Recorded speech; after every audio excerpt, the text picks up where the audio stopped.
Welcome to the Recruiter Startup Podcast. My name's Dualta, and in this podcast series, I will be interviewing investors, advisors, thought leaders, and recruiters who are based all over the world.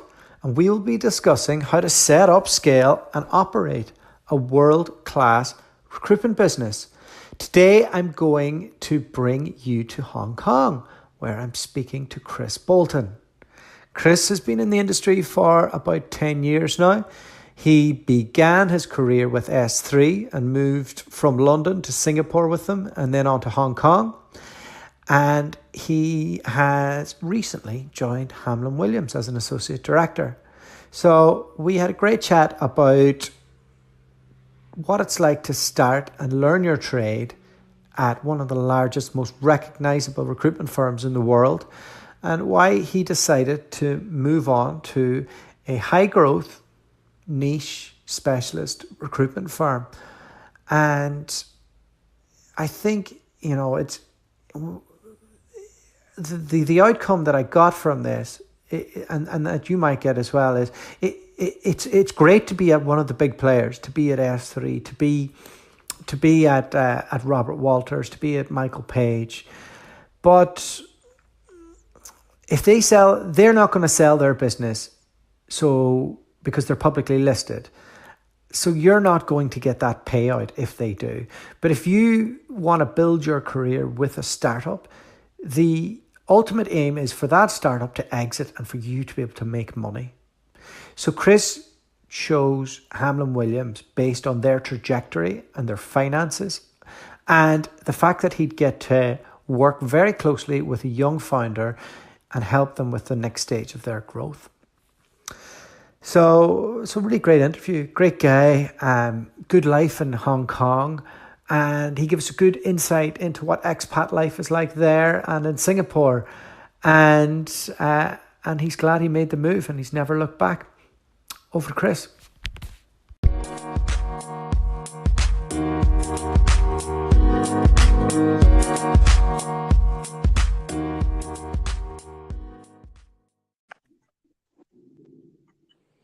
Chris Bolton, how are you today? Yeah, good. Thanks. Yourself? Yeah, the best. Sorry, I'm a little late in getting you on here. No problem. I think I briefly mentioned I have two screaming kids under 2, and and the mornings can be a bit hectic. Yeah, I can imagine. But before we jump into it all, where am I calling? Where am I calling? So I'm in Hong Kong at the moment. Oh, lovely, lovely. Have you any kids?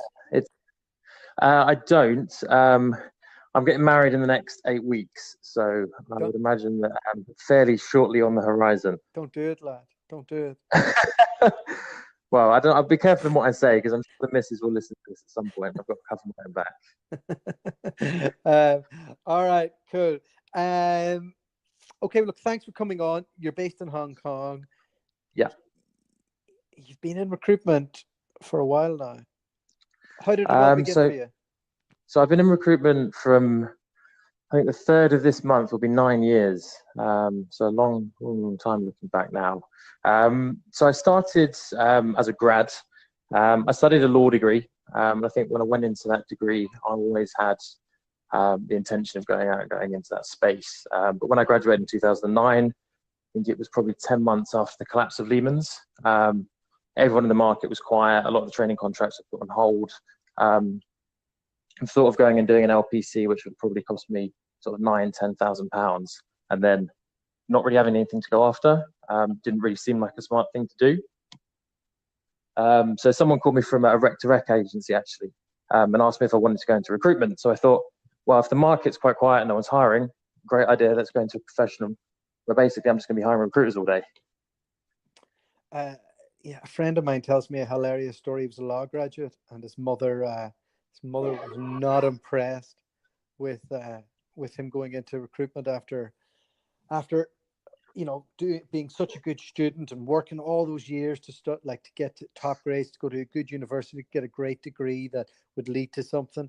What was the reaction from home when you decided to do that?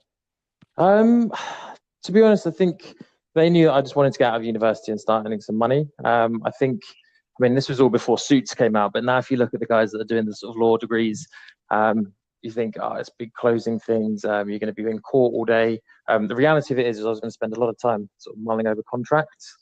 And obviously, that's a very, very different sort of day-to-day than doing recruitment. Also, I'd have had to spend probably sort of £10,000 doing the legal practice course, and then I'd have to go and do a 2-year training contract, which I think I'd have probably got paid about 25 grand on.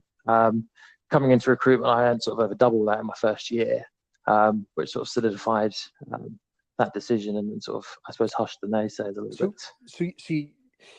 So you made about 50 grand in your first year. So you must have billed close to 150 in back then, was it?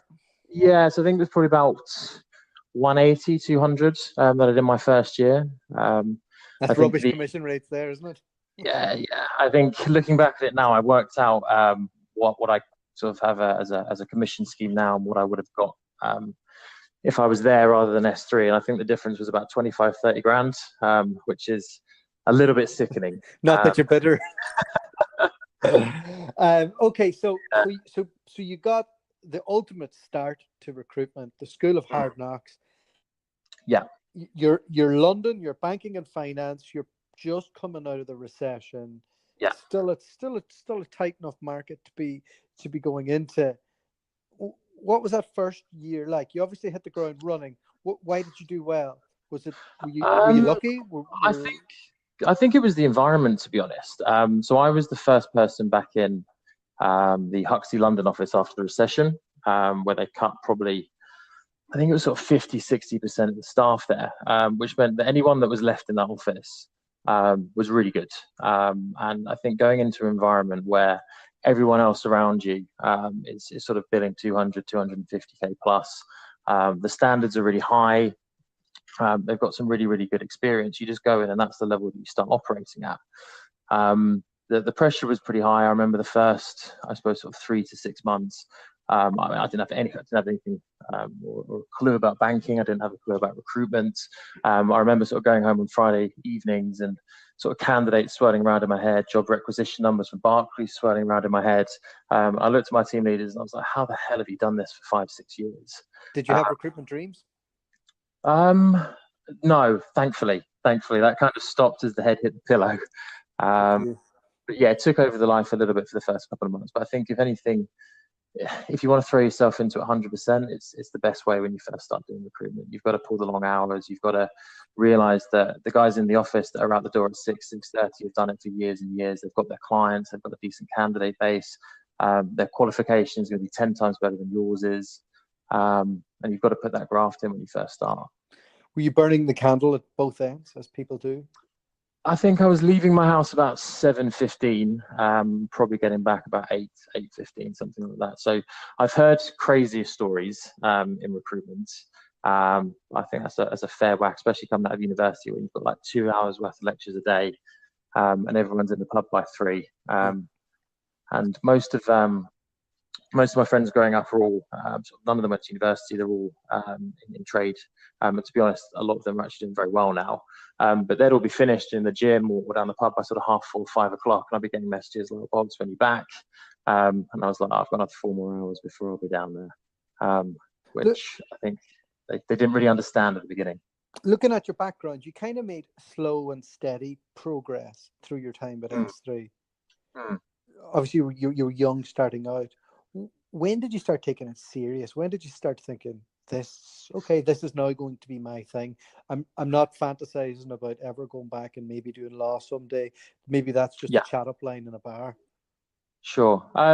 So, I mean, the first 2 years in London were fantastic. Everyone that I worked with held themselves to really high standards. I was always I suppose, sort of the junior whipping boy a little bit because I was the last one in. I suppose it changed when I got the opportunity to move to Singapore. So one of the senior managers that hired me had moved over with another business. When I met up for drinks with him over Christmas, he was basically saying to me, why are you working in London? You can come over to Singapore, the market's better, the weather's fantastic, you can go on holiday every other weekend. The market in London's tough, it's oversaturated. So I spoke to my parents about it, and I wasn't sort of sure what sort of support I'd have got when I went to them. And to be honest, they turned around and said, "If you don't go, you're an idiot." Great, good for if them. you don't, yeah, if you don't like it, you can come back. But you never want to be that guy when he's 30, 35 saying, "Well, I had the opportunity to do this, but I never did it." So I spoke with another firm. They made me an offer. I went to the guys at Huxley London and basically said I've been offered an opportunity in Singapore and I wanted to take it. They came back and said, "Well, if you're going to do it, why don't you do it with us?" Counter offered, hey? You yeah, well, what a yeah, bad guy. What a bad guy. I never want to hear you coach anybody on that. Oh, terrible! I know. But looking back on that, it was the best choice. The business that I joined or the business that I was going to join, had a very strong London presence. Their MD, really, really impressive guy. The office in Singapore, I think, started out very well and sort of lost its way a little bit. And I think sort of 6 months after I moved over, they either closed the doors or they shrunk massively. Oh, good decision. Yeah, so look, I mean, I'd obviously never advocate a counter offer. Would be a little bit against that. Unless it's to get your own move. Yeah, exactly. So what age were you when you went to Singapore? I was 23. Wow, 23, and Yeah. you're getting your first international move. That's unreal. 23, Yeah, it's fantastic. single. I was actually with somebody else at the time when we moved across. So I didn't quite have the dream, but there or thereabouts. Right. Okay. Same woman you're with now? It is not, no. All right. Cool. So you moved. So she moved with you. Is that what happened? Yeah. Right. Yeah. So we moved over together.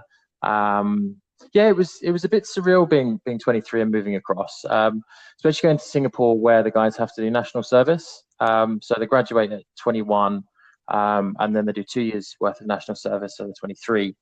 So even the guys that had, I suppose, been there 2 or 3 years, same sort of time as me, I was sort of 2 or 3 years younger than them. And in Asia, there's a big thing around, I suppose, sort of age and respecting elders and stuff like that. So I think it was a little bit weird for some of those guys, me coming in being 2 or 3 years younger, and probably being a little bit more senior than them. Yeah. And so walk me through that. So S3 helped you move over. Yeah. You're based in Singapore City. Did they help you get an apartment? What did that whole process look like? A funny story, actually. So I swear that the person that arranged my mobility has got sacked after this. So the irony is I moved over to Singapore as a consultant and was treated like an absolute king. I moved over from Singapore to Hong Kong as a senior manager and had to fight pretty much for economy class basic airfare. So yeah, go figure. So I was brought over and I was put up in the Shangri-La residences for a month, which I can only imagine how much that costs in Singapore, but it was fantastic. So we made the most of that. Had everything shipped over in a container, and then was basically on my own from that point. But I found a lovely little place in Lavender, which is about probably 5-10 minutes away from the CBD. So going from London, where I was spending probably an hour and 15 minutes each way on the tube, to being in the office 15 minutes after I left my flat, was a nice change. And so you have a nice flat.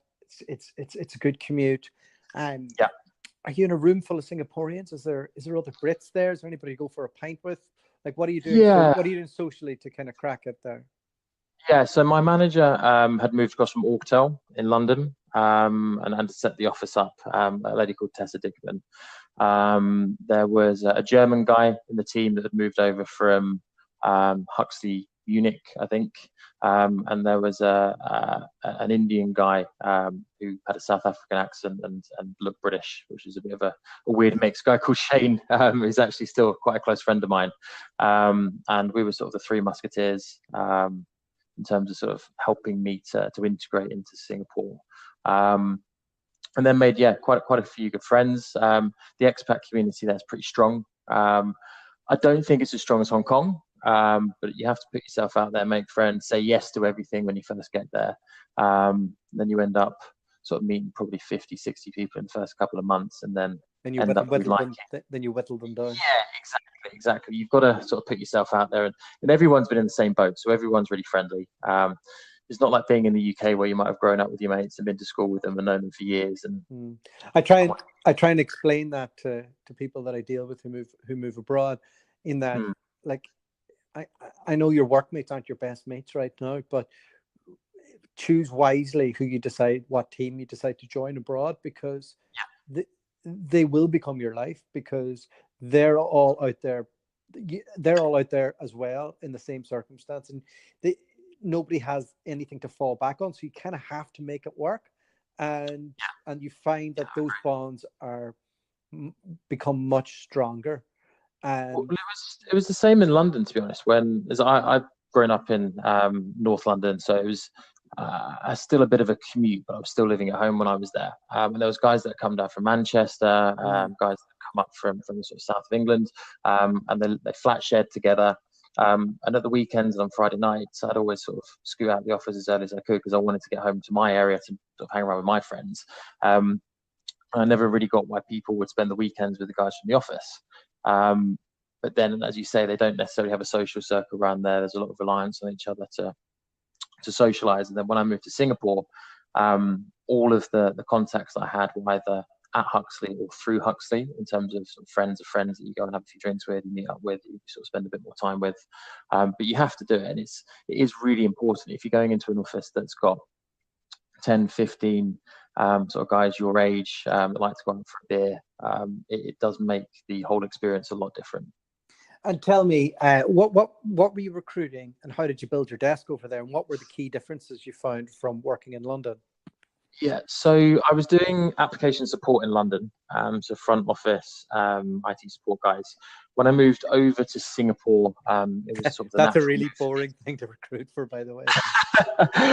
I heard this thing before, and it's always sort of stuck with me, that whenever you go into your first recruitment job, there's like a sorting hat that you just sort of go in on day one, and they're like, you're doing Java, you're doing application support. And that kind of just sticks with you throughout your whole career. There never seems to be too much of a rhyme and reason as to what you get given. That breaks my heart hearing that. I couldn't recruit for that. Yeah, I did all right. It paid the bills. So then when I moved to Singapore, the sort of natural transition was to put me into the tech team. I was doing project managers at that point, which I struggled with at first.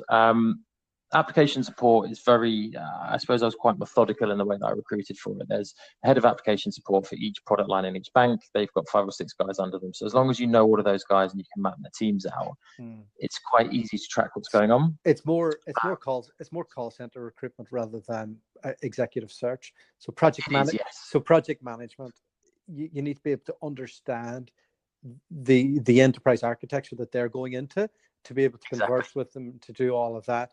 And that's a process. Like that takes time. You know, it took me about 4 months anyway to properly get my head around it.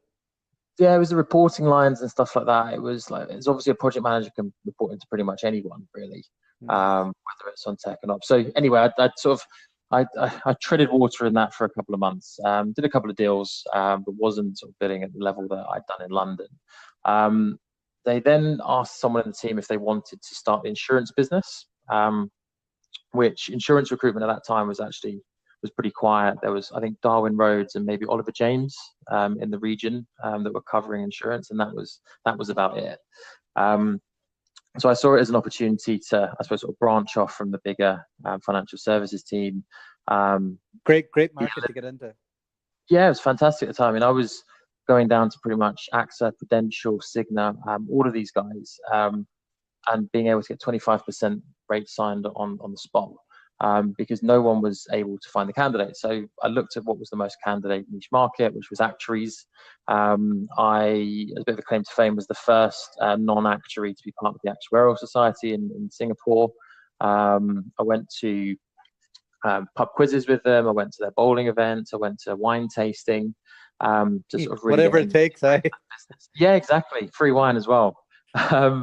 So to get ingrained in that market, sort of build their trust a little bit. And from that point on my own, I grew it to a team of 5 by the time that I'd left.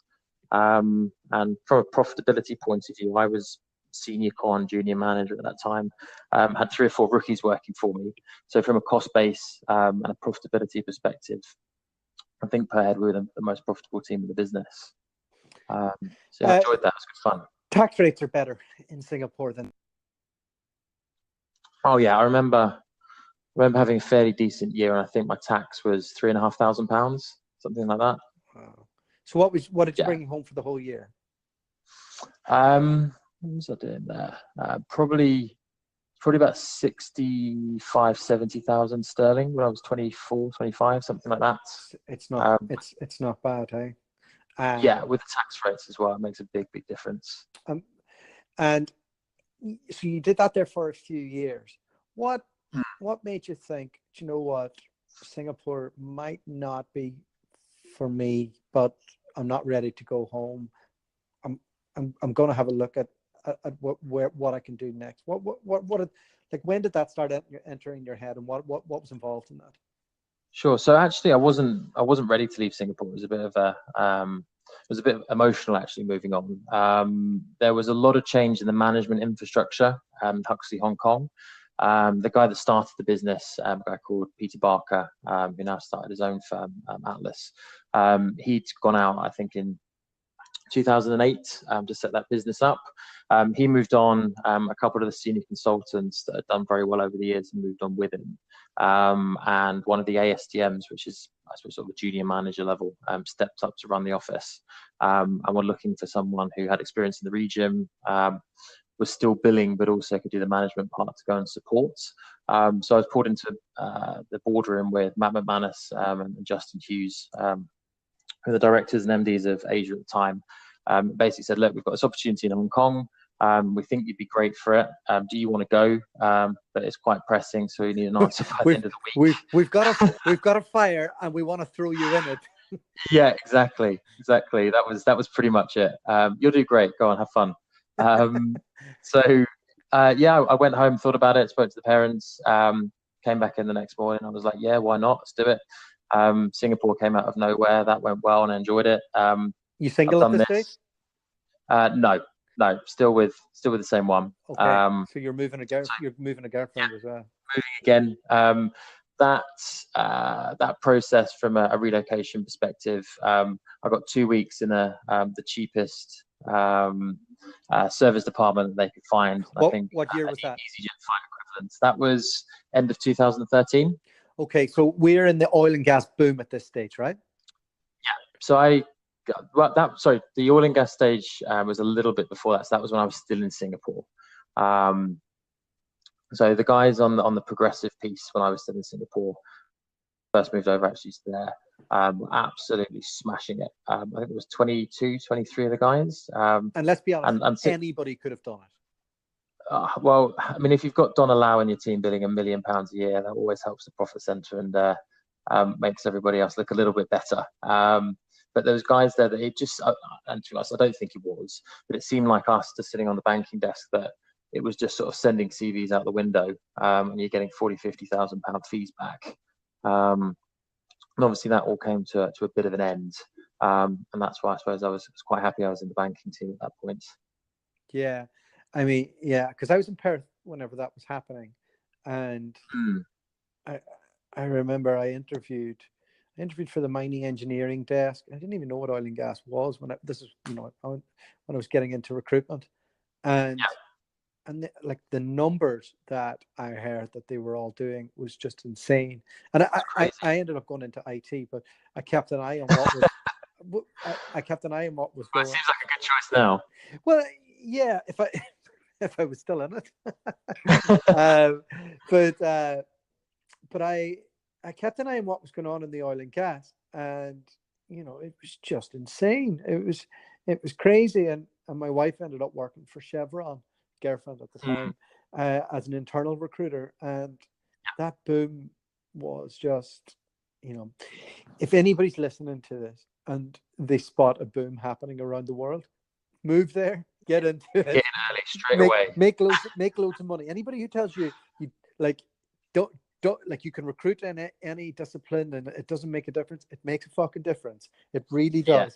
Yeah, it definitely makes a difference. Looking at those guys, it definitely makes a difference. Yeah, get into those spaces. And so you're watching those guys absolutely clean up, and you're being moved to another financial services sector. But financial services in Hong Kong is a pretty good market, right? Yeah, it was good at the time. Still good now, So right? yeah, no, it's still good. It was a little bit quieter the earlier part of this year, but it seems to be booming at the moment, which I think everyone's trying to make hay where the sun shines. I suppose that's why the guys over here are recruiting as well. So I came over. I picked up the project management piece again, but more from a regulatory change, sort of operational change, process re-engineering perspective. Someone else was doing the insurance piece at that time. I came over. There was 3 guys in the team. Just to be clear to anybody, who's listening, that is change and transformation within financial services, not technology. Not technology, no. Yeah. So anything from sort of process re-engineering, regulatory implementation, target operating models, all of that sort of stuff. Yeah. So not on the system implementation side. So yeah, I came over my first day. There was 3 in the team. One handed a resignation on my first day. Didn't like the look. Great. Yeah, good start. I've got a great team in Singapore that's making money. I've moved over here. It's a sinking ship. My highest bidder's just resigned. What have I done? So we sort of dug in. There was a guy called Anton at the time that was running the office. We were pretty close. Basically restructured the majority of the office. Built that up to a team of 8. Covering everything from risk, audit, compliance, operations, and again that sort of project piece. All the good stuff. Yeah, exactly. All the sort of traditional sort of banking finance piece. And then I think probably after a year and a half of being there, they rolled the insurance market under my team as well. So I was running one half of the office, and there was another guy running the other half of the office that was banking tech.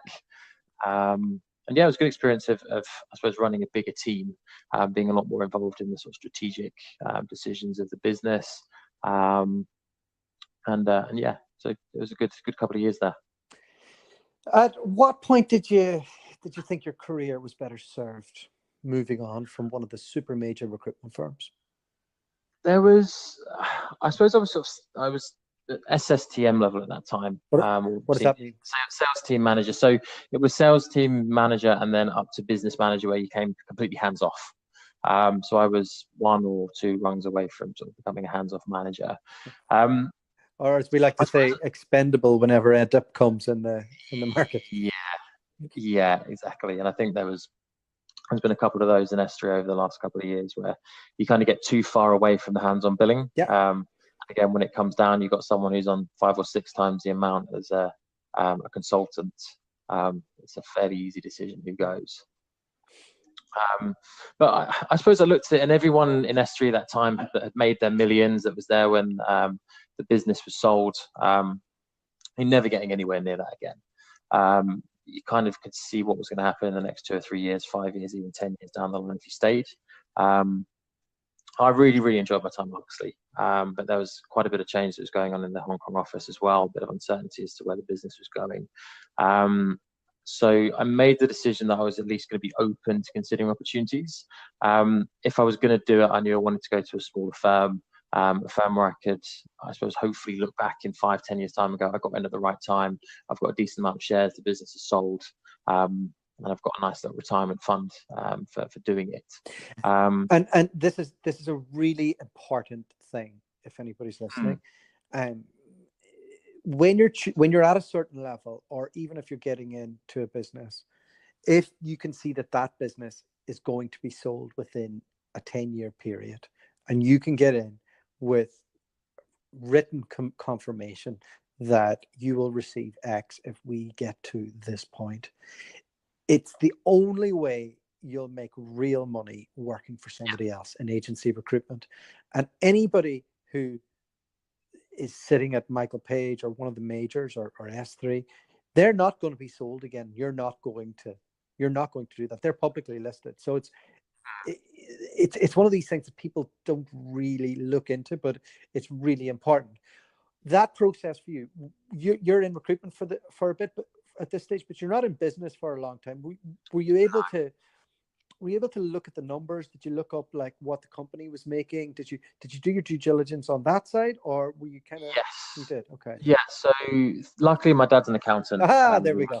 Business. Yeah. So I was obviously, you get the big sell whenever you go into any business. That's, we're going to sell the business for this much money in this many years, and we don't have debt, and it's all organically grown, and so on and so forth. So I said, Dad, look, do you mind having a little look at sort of company's house in terms of how the guys are doing? And he came back and said, well, yeah, look, the business is in pretty much no debt.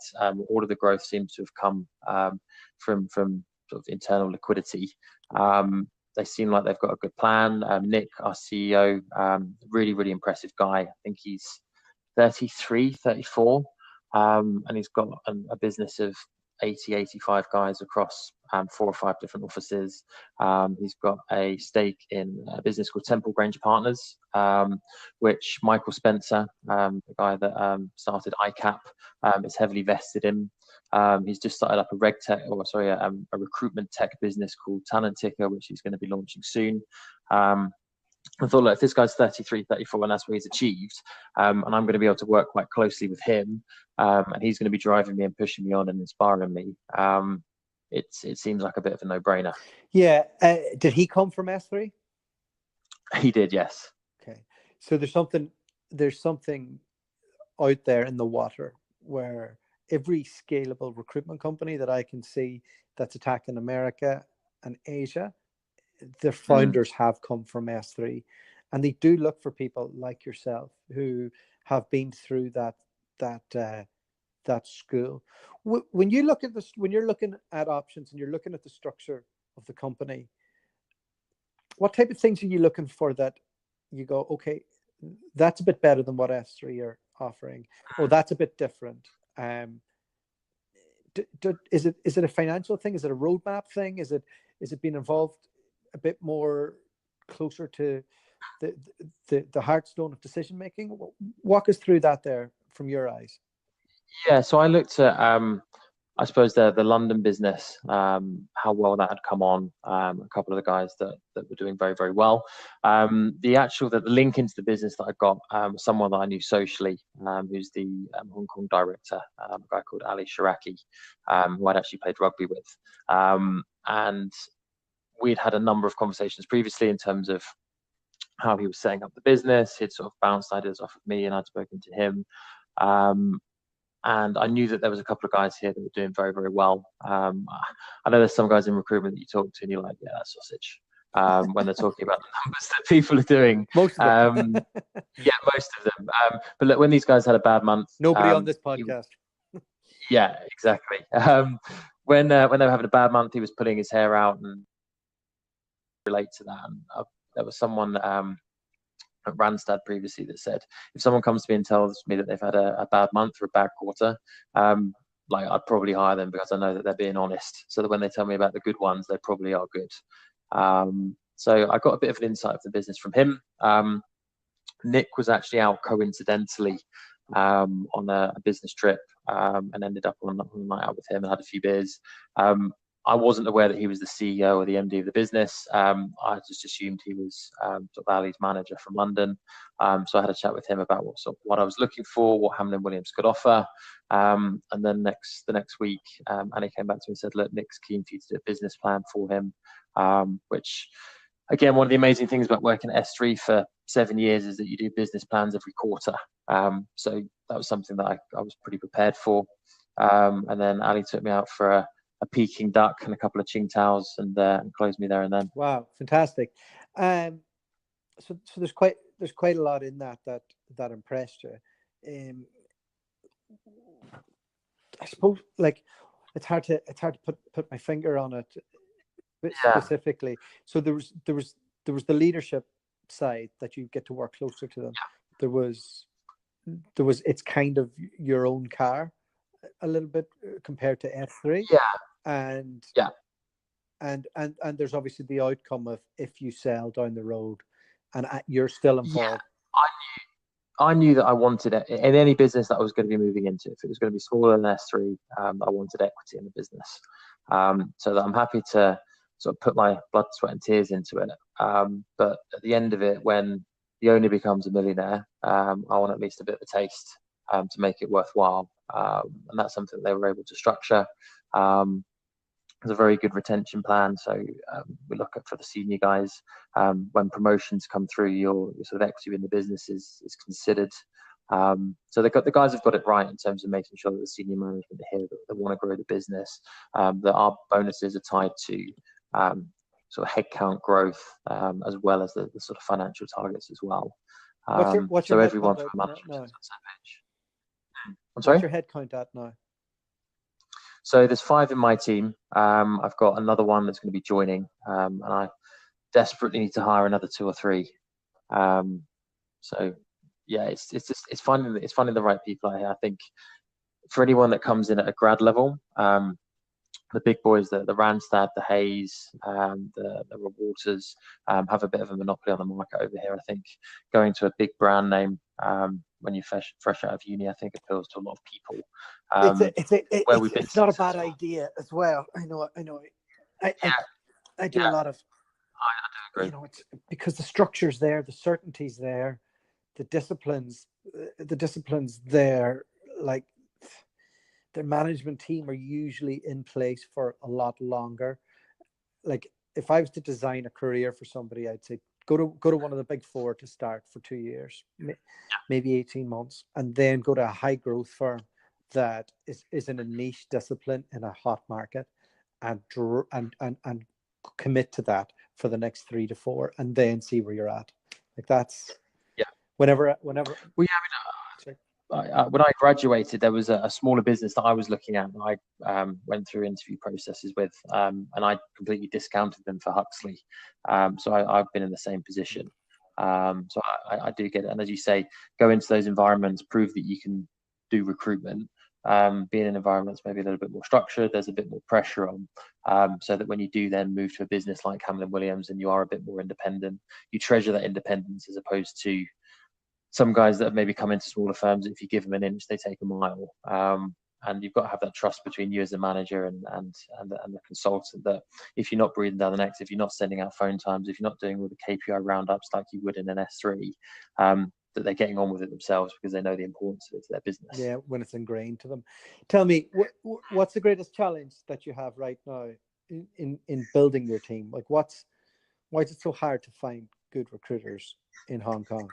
I look back at I suppose the interview process and stuff that I went through to get into Huxley. I talked to Ali, said he's the director here, in terms of what his journey was like when he was coming through. I think because there's so many guys that are hiring here in the market, if someone's even slightly decent, there's a bit of a feeding frenzy, and you're turning around and guys are looking at paying sort of candidates with 18 months experience 35k. And I look back and I was billing 200 grand in London on 22k. But it's not like that anymore. I know you know, I mean, if you were billing 200 grand in London now, and you had 18 months, you'd get 35k. Like the world's changed. You know, obviously come through at the wrong time. I know. It is what it is. You know, like it seems like good people are getting harder to find, and they are. I think that the struggle is, as well as I mentioned a little bit with sort of doing the law degree and then going into recruitment. A lot of guys are like, you spent 3 years doing a law degree, you're going to go and become this big solicitor and have an important role and all that sort of stuff, and now you're going and doing recruitment. But I think going into a sales role isn't something that's particularly well advocated or well advertised at university or through careers advisors and stuff like that. It really isn't. No, and it's the irony is that if any business you go into that has a product, that has a service, if you don't have a strong sales team, it's pointless having that product. And from a financial perspective, it's the guys that are earning the money are the sales guys. You only need to look at the big 4 versus a bank in something like compliance, where if you're an AVP, VP, maybe a director doing compliance in a bank, you're going to get more than you are a KPMG or PwC. But once you flip over into a partner role where you're bringing in business, you're going to out-earn the banking guys massively. I think that is a difficulty where good graduates will have a situation where they can go into a consulting role, they can go and do an accountancy major, or they can go into something that's a bit more I suppose, tangible. And they'll always pick that, or the majority of the times they'll pick that over a sales career because there isn't the prestige in it, which is a bit of a shame. But I think sometimes they come around a little bit later on in life. And I'm really glad I didn't go down that route. And tell me, what do you think makes a great recruiter? If you could nail down 2 or 3 things, or even a few more. So we've had a girl that's come in, that's been with the business now for 6 months. Really weird background for recruitment. She was doing a linguistics master's and then started a PhD in the difference between, I think, Mandarin and English from a linguistics perspective. She spent a couple of weeks with one of the bigger firms and realizing she didn't like it. We were a bit like, it doesn't really go in with what we usually hire. She hasn't done any sales experience. She hasn't been particularly money motivated, but we liked her, so we gave her a crack. And she's done, I think, about £80,000 in her first 6 months, having had no recruitment experience from a standing start. And I've looked at her and said, well, what's made her maybe more successful than other guys when they've come in, or other guys that I've seen? And she's organised. She sets a decent day plan in the morning. She knows what she wants to achieve. She just works really, really hard. She takes direction from management and other people in the business. If you tell her to make a certain call to a client or give her some advice, she'll do it straight away in front of you. She's eager to learn and she wants to make money. And I think that's, if someone's got a relatively, I suppose, sort of switched on mind, they're willing to work hard and they'll take direction. I've always said that recruitment's one of the easiest jobs in the world, made as hard as possible by everyone that does it, myself included. Yeah, that's what I've seen that she's done differently to maybe some other guys that just work really well. Yeah, she's pretty early on, and she has somebody else joining the dots for her. So the next step is obviously, can she join? Can she join the dots? Can she invent the dots? Then can she move all the dots? Yeah, I mean, I think having just a really good understanding of your marketplace, where I've seen, I suppose, sort of Huxley struggle a little bit, is traditionally we'd worked with Barclays, with HSBC, with Goldman's, with BAM, all of those sort of guys. And when I first started out, I remember getting like 15, 20 jobs from Barclays a week. It was insane. But the market's changed. There's RPOs that are on site. The banks are spending as much money as they can to try and reduce agency spend. And the guys that do well are the ones that go on and identify those clients that actually need your help, rather than just going through the motions and trying to go after the bigger guys. So a lot of the business that we've done this year is with banks and with businesses that a lot of our competitors probably haven't even heard of. In the fintech emerging markets, or even within the Chinese banking space. There's businesses that, I mean, originally, and I've been guilty of this, I'm like, well, the Chinese banks don't pay great fees. They don't pay great salaries, and no one wants to work there. But if you go after the right candidates, they actually pay very good bonuses. They need your help. So you either go from working at HSBC if you find really average people to put them into really average jobs, you could have a great business model. Well, exactly. And to be honest, that makes money. Yeah. And it does. I think a lot of people get hung up on wanting to work with Goldman Sachs and Morgan Stanley, which, yeah, it's great. But so does everyone. So if you go after the local Chinese bank that's actually desperate for hiring, and you can provide them with candidates that maybe aren't getting the jobs at Morgan Stanley and Goldman Sachs and pretty frustrated with the job search, we've seen it work quite well, actually. What type of money could somebody expect if they move to Hong Kong in year 1, if they hit their targets? If someone came in as what sort of level in terms of a senior consultant? So a senior consultant here 2+ years, whatever, would range 2+ years. So the billing, I would imagine you're probably looking at about 750, 800. If you're billing probably about 1.5 mil, which is about £150,000. So the gross pay would be £150,000. The tax rate is it? No, sorry. In terms of, so if you're billing around about £150,000, probably taking home, about 75,000, I think, something like that. The commission scheme is pretty good. Again, it always depends on how many deals you get done in 1 month or 1 quarter, and you pay the commission scheme. Okay. Fairly well. I think there's an opportunity to earn a lot more money in Hong Kong. Again, I've been out of Asia, or I've been out of the UK now for, 7 years, and obviously I was sort of getting spanked a little bit when I was doing it in London, so that might have changed. But I genuinely do think there's an opportunity to earn more money over here. Yeah, brilliant. Okay, Chris, that's all. That's all my questions. I believe you've got a dinner to go to. I do. I should imagine the missus is probably going to be tracking me down a little bit if she hasn't listened to the first part of this podcast already about me getting married. But I'll let you know how that goes. All right, pal. Well, really great chatting to you and getting an insight into your career. And yeah, I wish you all the best. Good man. Well, look, keep in touch, and we'll speak soon. A massive thank you to Chris for coming on the podcast. Really enjoyed having a chat with him. We have a few people in common that we know from our time in recruitment. It's funny when you've worked all over the world in agency recruitment, you do come across a lot of the same people, and yeah, it was really interesting to get his perspective on why he made the move and left S3 and joined a startup. A startup that's doing well, but still a startup. You know, it's a gamble for anybody, and as I mentioned in the intro, you know, it's all about the exit when you get to a certain stage, and you really want to invest your time with a high growth recruitment company, and that's it for today.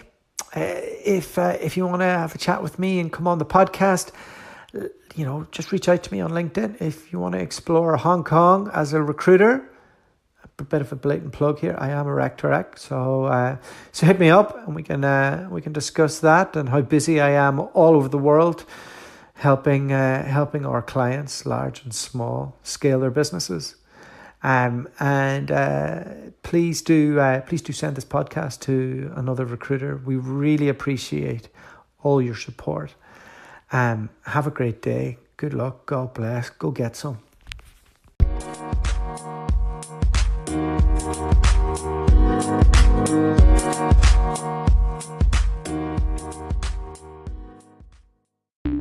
The podcast you just heard was published with Anchor.